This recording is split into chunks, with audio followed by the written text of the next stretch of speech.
The house that never stops growing hides footsteps at midnight.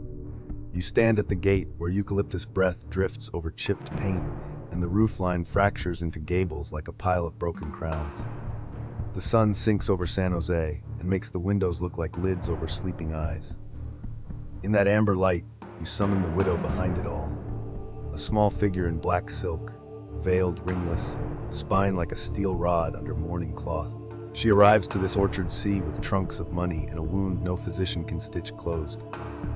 Carpenters line up with tool belts and hats in hand. Hammers lift. Instructions whisper from her gloved mouth. Sketches appear, vanish, reappear corrected. Rooms rise, staircases climb, doors bud like growths. Money keeps the crews fed, but the rhythm comes from elsewhere. The hammer beats answer a private clock, one only she hears.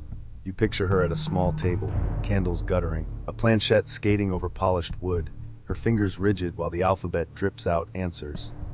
Nails drive through grief and fear into redwood beams. A parlor blossoms overnight where a closet was. A gallery stutters into existence, then collapses under the next idea. What debt can you pay with lumber and nails? You lean closer. The wood still holds her heat in certain rooms, a survivor's warmth that does not forgive. A bell she commissioned tolls at the stroke of 12 and again at 2. Work stops, starts, stops. Motifs repeat on glass and plaster. Spider webs, daisies, the number 13 hidden in panes, stair risers, drain holes. She orders a window made by a master in Boston, precious in spirit trapping, then sets it in a wall where sunlight cannot touch it. She watches the earth shrug in an earthquake and rubs its shoulder by rebuilding. People call her mad, haunted, cunning. She never explains. The blueprints keep their mouths shut. The house swallows you at the threshold. Wool muffles your shoes on a runner woven like a river, and the air tastes of varnish, dust, and the faint sourness of old paste. A corridor narrows until your shoulders brush both papered walls. The plaster shows a hidden seam, and beyond it lies another corridor that climbs by increments, stair treads shallow as a prayer. 15 steps lead up barely 9 feet. The landing meets a ceiling.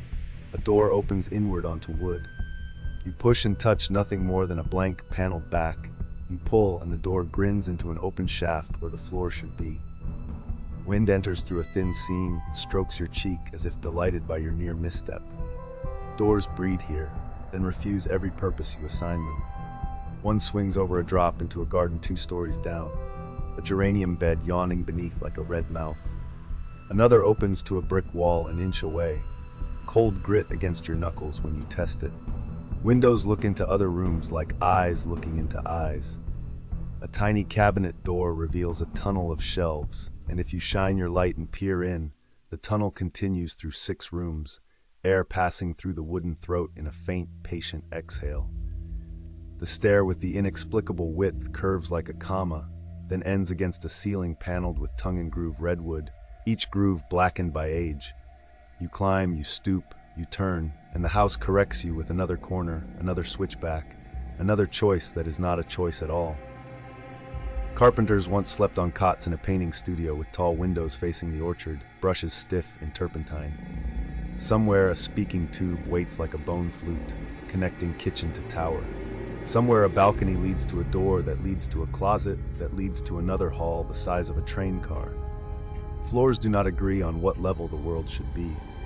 When you straighten and expect sky, you meet another ceiling, low and close. You laugh once, soft, short, because the joke has a target, and the target is whoever thinks there is one right way out. Night shifts hold their own creed here. The day tour groups spill out and leave a film of handprints on banisters. The guards watch those fingerprints cool. A man in a dark jacket unlocks the carriage door and the hinges whine like a voice far away.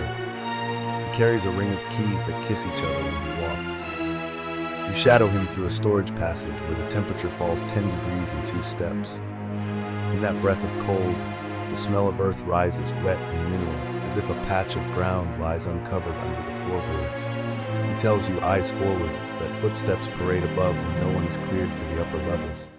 At first it sounds like settling wood, the familiar complaint of old joists, nails shifting in their bite. The pattern insists. Heel, toe, heel, pause, heel. In the blue bedroom with the narrow bed, you feel pressure lift from the mattress, as if someone stands from sitting.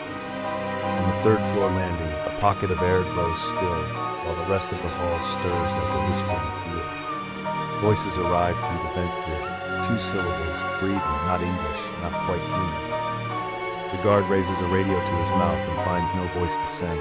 The static sounds like tearing leaves. Lights behave as if they don't trust the grid. A bulb glows dull, stronger, then throws a mild hiss and fades, reluctant, the filament sulking.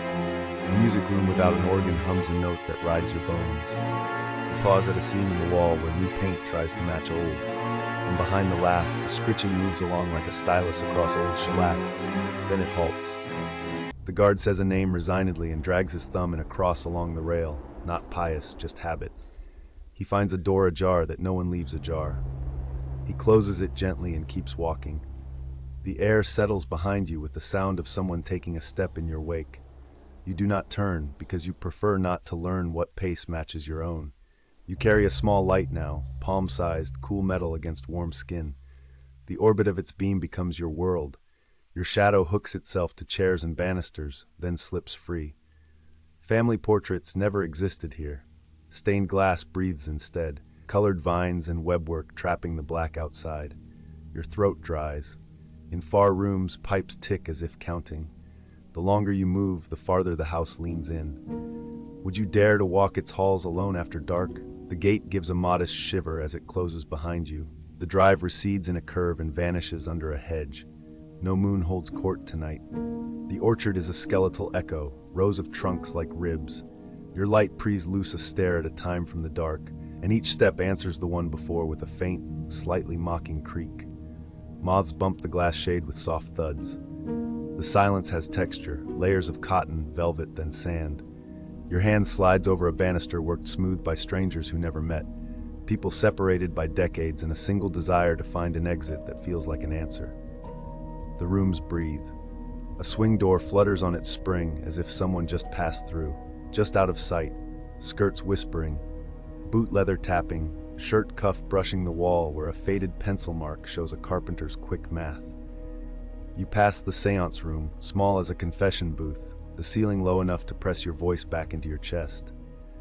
The three doors here disagree with reality. One leads in, one leads to nowhere, one refuses everyone but you. Floorboards cup slightly, the grain dark like river water under starlight, and the cool tingle of old glass seems to ride the air itself. In the watchtower, the wind threads the louvers and drops into the core of the house as a sigh. Down below, a kitchen sits intact, kettles asleep, the smell of ghosted cinnamon and gas faint as memory. Your light kisses a number painted under a stair tread, 13 in a neat hand that never trembled, and the very boards nudge the idea of a ledger where debts run to names without bodies. Behind a door, cloth rustles, then falls still. A rhythm starts somewhere off to your left, heel, toe, heel, a stop, a breath. Another rhythm answers behind you with a single slow tap on the plaster, then waits. If you answer with your own knuckle on wood, something old will learn your cadence and follow it home.